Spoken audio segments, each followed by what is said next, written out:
Unemployment అదే నిరుద్యోగులు మన ఇండియాలోనే ఒక పెద్ద ప్రాబ్లం. ఇంకా రీసెంట్ గా న్యూస్ లో చూసే ఉంటారు, ఎయిర్ ఇండియా కంపెనీ వాళ్ళు 2200 జాబ్ వేకెన్సీస్ ఉన్నాయి అని వాకిన్ ఇంటర్వ్యూ కండక్ట్ చేస్తే అక్కడికి జాబ్ సీకర్స్ ఎంత మంది వచ్చారో తెలుసా? 25,000 మెంబర్స్. ఒక్కసారి ఆలోచించండి, చిన్న మెయింటెనెన్స్ అండ్ లోడింగ్ వర్క్ చేయడానికి ఇంతమంది రెడీగా ఉన్నారు. ఇప్పుడు మీరు అనొచ్చు, ఏంటి భయ్యా ఈ జాబ్స్ తక్కువ చేసి చూస్తున్నావా అని. ఇక్కడ నా మెయిన్ పాయింట్ జాబ్ గురించో పొజిషన్ గురించో కాదు, ఆ స్టూడెంట్స్ గురించి. ఎందుకంటే అందులో చాలా మంది గ్రాడ్యుయేట్స్ ఉన్నారు, లైక్ డిగ్రీ చేసిన వాళ్ళు, ఎంబీఏ చేసిన వాళ్ళు కూడా ఉన్నారు.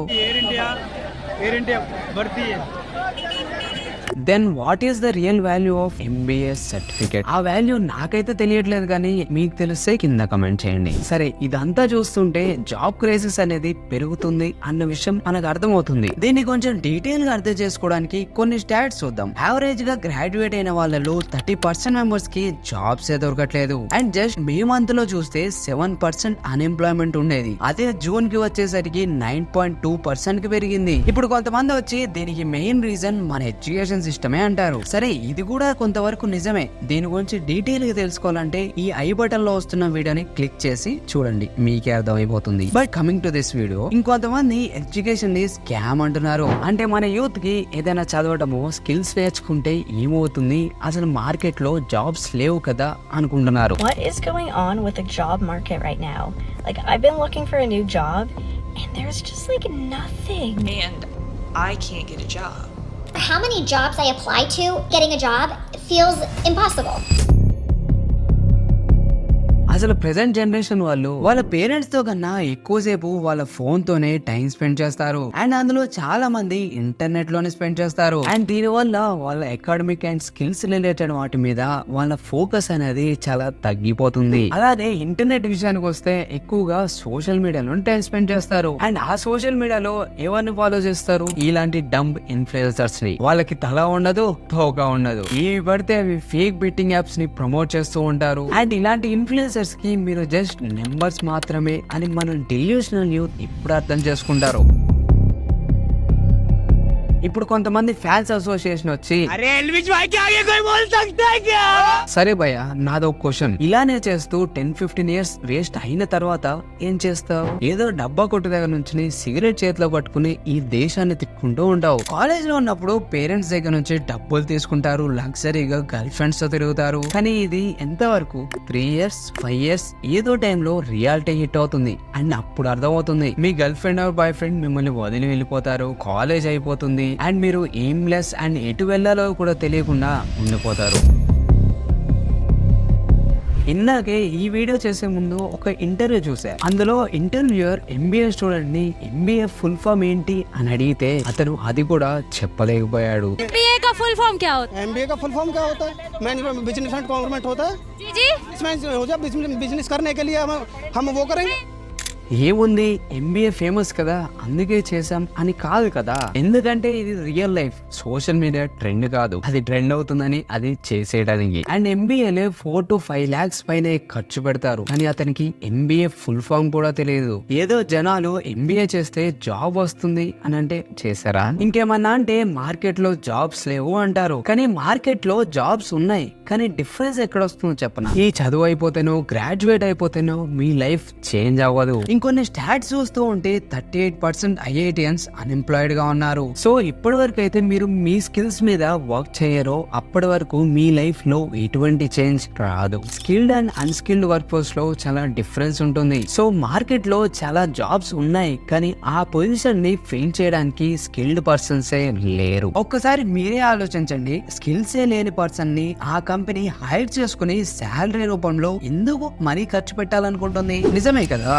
సో ఇక్కడ మ్యాటర్ ఏంటంటే, మీరు ఐఐటిలో చదివినా నార్మల్ కాలేజ్ లో చదివినా కానీ నీ లైఫ్ ని, నీ డ్రీమ్స్ ని, మీ పేరెంట్స్ డ్రీమ్స్ ని ఆ డిగ్రీ కాదు మీ స్కిల్స్ ఫుల్ఫిల్ చేస్తాయి. అండ్ నీలో ఆ స్కిల్స్ ని నువ్వే డెవలప్ చేసుకోగలవు. సరే, మన ఎడ్యుకేషన్ సిస్టమ్ ని బ్లేమ్ చేస్తాం, ఇంకా పెద్ద పెద్ద స్కాలర్స్ కూడా అంటున్నారు మన ఎడ్యుకేషన్ సిస్టమ్ బట్టి పట్టడం తప్ప స్కిల్స్ డెవలప్మెంట్ మీద ఫోకస్ చేయదు అని. Education system is screwed up. సరే, కానీ స్కిల్స్ అనేవి బుక్స్ లో చదివితేనో, లెక్చరర్స్ అటెండ్ అవుతేనో, ఎగ్జామ్స్ రాయటం చేయటం వలన రావు. ఇవన్నీ నాలెడ్జ్ ఇస్తాయి, కానీ స్కిల్స్ కోసం మీరే రేయింపగలు కష్టపడాలి. అండ్ వీటికి యూజ్ అయ్యేది మన జనరేషన్ కు ఒక వరం లాంటిది, అదే ఇంటర్నెట్. ఈ రోజు మనకి ఏం కావాలన్నా ఫ్రాక్షన్ ఆఫ్ సెకండ్స్ లో ఆ ఇన్ఫర్మేషన్ గురించి డీటెయిల్ గా తెలుసుకుంటున్నాము. ఇంకొంచెం డీటెయిల్ గా వెళ్తే కొంతమంది చిన్న రూమ్ లో కూర్చొని ఈ ఫోన్ అండ్ ఇంటర్నెట్ ని కరెక్ట్ గా యూజ్ చేసి కంటెంట్ క్రియేట్ చేస్తున్నారు. ఇంకొంతమంది వాళ్ళ సొంత బ్రాండ్స్ ని బిల్డ్ చేస్తున్నారు. విదేశాల్లో నెట్వర్క్ పెంచుకుంటున్నారు. కొత్త స్కిల్స్ నేర్చుకుంటూ పెద్ద పెద్ద కంపెనీస్ లో హై పేయింగ్ సాలరీస్ తో జాబ్స్ తెచ్చుకుంటున్నారు. కోడింగ్ నేర్చుకుంటున్నారు. అండ్ ఇవన్నీ ఫోన్ అండ్ ఇంటర్నెట్ ద్వారానే చేయగలుగుతున్నారు. మళ్ళీ అదే ఇంటర్నెట్ లో కొన్ని చీడ పురుగులు కూడా ఉన్నాయి. కొంతమంది ఇన్ఫ్లుయెన్సర్స్ అండ్ సెలబ్రిటీస్ ఈ ఫేక్ బెట్టింగ్ యాప్స్ ని ప్రమోట్ చేస్తున్నారు. కొన్ని స్టాట్స్ ప్రకారం చూస్తే ఈ యాప్స్ లో 61 మిలియన్ పైన యూజర్స్ రిజిస్టర్ అయి ఉంటే అందులో 65% పాపులేషన్ చిన్న చిన్న ఊర్లు పల్లెటూర్లు వాళ్ళే ఉన్నారంట. అండ్ అక్కడి వరకు ఎందుకు, మన హైదరాబాద్ కి సంబంధించిన ఒక బీటెక్ స్టూడెంట్ ఈ ఆన్లైన్ బెట్టింగ్స్ వల్ల తన ప్రాణాలే తీసుకున్నాడు. అయినా కానీ ఈ డమ్ ఇన్ఫ్లుయెన్సర్స్ 3-4 వీడియోస్ చేస్తారు, ఆ తర్వాత మళ్ళీ బెట్టింగ్ యాప్స్ ప్రమోట్ చేస్తారు. వీళ్ళని ఒక క్వశ్చన్ అడగాలనుంది, భయ్యా నిజం చెప్పండి, మీ వ్యూవర్స్ కి మీరు ఇంతైనా రెస్పెక్ట్ ఇస్తున్నారా? అంటే మిమ్మల్ని ఫాలో అయ్యే అబ్బాయిలు అమ్మాయిలు ఈ చెత్త బెట్టింగ్ యాప్స్ కి ఎడిక్ట్ అయ్యి వాళ్ళ పేరెంట్స్ డబ్బుల్ని వేస్ట్ అయ్యేలా చేయడం మీకు ఇష్టమేనా? అసలు వీళ్ళు విచ్చలవిడిగా ఈ బెట్టింగ్ యాప్స్ ని ప్రమోట్ చేస్తున్నారు, అది కూడా ఆ పిల్లల లైఫ్ ఏమవుతుంది అని ఇంత కూడా ఆలోచించకుండా. ఇంకా వీళ్ళ గురించి నా ఒపీనియన్ చెప్పాలంటే వాళ్ళ వ్యూవర్స్ గురించి తలుచుకుంటేనే బాధేస్తుంది. ఈ జనరేషన్ యూత్ కి నాదో క్వశ్చన్, బయట ఇవన్నీ జరుగుతున్నాయి కదా, వీటన్నిటిలో మీరెక్కడున్నారు? ఈ ఇన్ఫ్లుయెన్సర్స్ లైఫ్ లో కనపడే అందమైన ప్రపంచం, అదే మీరు 90% టైం చూస్తూ ఉంటారు కదా, అందులో వ్లాగ్స్, ఈ సోది రీల్స్, వాటన్నిటిలో మీరెక్కడున్నారు? ఆ బిగ్ బాస్ లో ఎవరో కొట్టుకున్నారు, ఎవరి పెళ్లి ఎంత గ్రాండ్ గా చేసుకుంటున్నారు, వీటన్నిటి వల్ల మీకు ఇంతైనా యూజ్ ఉందా? మీకు యూజ్ ఉంది అని అనిపిస్తే క్యారీ ఆన్, అందులో తప్పు లేదు. But the point is you are the youth on this country. అంటే మీరే మన ఇండియా ఫ్యూచర్. సో ఇవన్నీ మీ లైఫ్ లో ప్రోగ్రెస్ అవ్వడానికి కొంచెమైనా వాల్యూ ప్రొవైడ్ చేస్తున్నాయా అని మిమ్మల్ని మీరే క్వశ్చన్ చేసుకోండి. ఇలా ఇవన్నీ కలిసి అన్ఎంప్లాయ్మెంట్ ని ఇంకా ఎక్కువగా పెంచుతున్నాయి. మీరు ఈ mindless and dumb influencers ని ఫాలో చేస్తే మీ మైండ్ ఎటు వెళ్తుంది అని ఎప్పుడైనా ఆలోచించారా? ఈ ఇన్ఫ్లుయెన్సర్స్ వాళ్ళకి డబ్బులు వస్తాయని ఏదైనా చేస్తారు. ఇలా బెట్టింగ్ యాప్స్ ప్రమోట్ చేస్తారు, గ్యాంబ్లింగ్ చేయమని ఎంకరేజ్ చేస్తారు, అలానే వ్యూస్ కోసం ఎవరెవరో పేర్లు వాడతారు, బ్యాడ్ వర్డ్స్ యూజ్ చేస్తారు, కాంట్రవర్సీస్